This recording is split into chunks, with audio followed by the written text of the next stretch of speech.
This is Fight Japan. I'm your host, Robert Klein. In today's show, we're going to meet Alex, aka Katagi, which in Japanese means a criminal struggling to go straight. He's also known as Lex Shootah. Alex is a major player in the underground fight scene. He is famous for his very bloody fighting style. He's also one of the few conscious rappers in Japan. I think if you're not going to rap with a message, then why are you rapping? You should do something else. You should make techno music or something. Yeah, pop songs. So that's really important to me, and a couple of times labels have told me to ease off on the lyrics, and there's no way I'm going to do that, and that's crazy.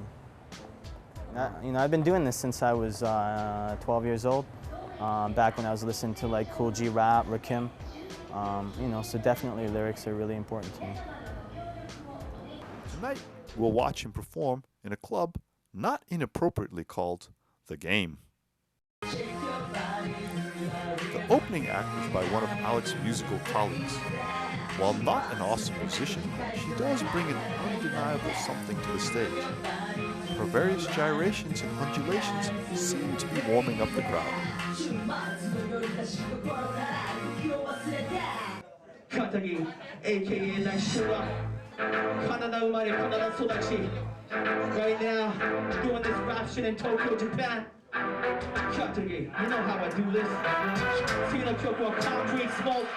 Still still not in the machine there. Yo, JSP compilation, dark cool. Begging a chance in the gold channel, show my goodie. He's in a beat show, content to the side, my goodie. Shibuya Yokohama, B-boys, and Yasu. Hiding in a mind, so a sooner to circle two. Olega leader, the predator, the ocean. What did I eat you? It's all about a whole cup. Kurunara, play, Urunara, kind. Drop kick from the tunana, kind. Who kind of rap for a slow type of flow? Oh, Selena, yo, and to your number. Come on the night, the decent one, killer. Home by the killer, you get to the killer. She got it against Kimura or Chicowood, Kokoro or Kika, Shinamono Kashi, Yononaka, Shinazuni, Kachikata. Brooklyn, zero Samban, Mr. Gun, Say so like no need, overtake him at the holy Tokyo, Brooklyn, zero Samban.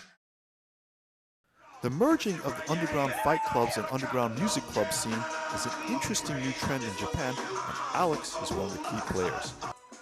Here he is emceeing for an event. We ask him about it. Okay, so how did you get in this fight scene? I hooked up with Taka. I participated in one of his events before. Over in the parking lot, actually. The old days. No doubt. And then he said he wants to make it bigger. He said he wants to do it at a club. Okay. At this event. It was supposed to be a hip-hop event, but I thought it would be a good opportunity for him to showcase his fighters. So that's what we did. The underground fight club scene ranges from inexperienced fighters like these two, hoping for a little jolt of testosterone, to more serious brawlers like these two, to gifted and dangerous fighters like these two. This here is the terrified face of a promoter. The fighter on the ground was unconscious for over 5 minutes. So, you have this totally interesting background. You grew up in Vancouver, Canada? Yeah, grew up in Vancouver, downtown East Side. And how was that? You were telling me that was a bit rough? Yeah, it's a rough area. I think it's the roughest area in Canada. Actually, it's comparable to a lot of the rough cities in the States. Around my elementary school, I would find needles every day. People shooting heroin, prostitutes all over the place. I think most of the kids that grew up where I did, their families were on welfare. I'd say the majority of them were. A lot of parents were alcoholics. A lot of violence or mainly drugs? Mostly drugs. Not a lot of violence, but you did have to belong to a certain group in order to be protected. So I belonged to a certain group, and there was a boss, and I was kind of the second guy in charge, and sometimes we'd have to scrap. Basically, especially when you're Asian or you're from a minor race in that area, you're an easy target to get picked on. So you have to stand up for yourself, and sometimes you have to protect yourself in order not to get picked on in the future. So basically you're kind of a little gang. Basically, yeah. Okay, so how old were your parents? How old were you when your parents got divorced? I think they split when I was about 11 or 12. You know, I don't know when exactly they got divorced, but I remember leaving the home I grew up in when I was about 12.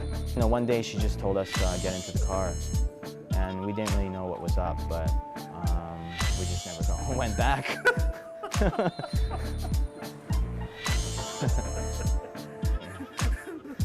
you got in the car, you took off. Yeah. How was that? Yeah, I knew something was wrong though, because all our luggage was in the car. You know?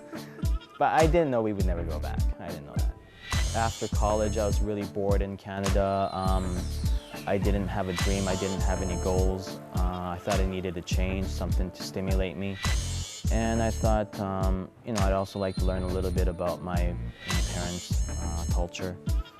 So I decided to give Japan a try. And that's what brought me here. So what does fighting do for you? What about fighting makes you relax? Why does it work? You fight a particularly brutal style, right? Yeah, I think for me, you know, I see fighting as a type of communication.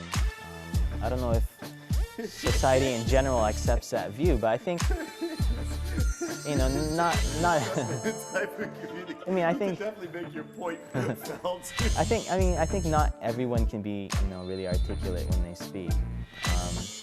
You know, some people, they have emotions they want to convey, but they can't portray those emotions through their words. And I think, you know, every time I fight someone, I do feel something. When you talk, you can hide a lot of your emotions, and you can be fake. But you know, when you go toe to toe, there's really no place to hide. It's just all on the line.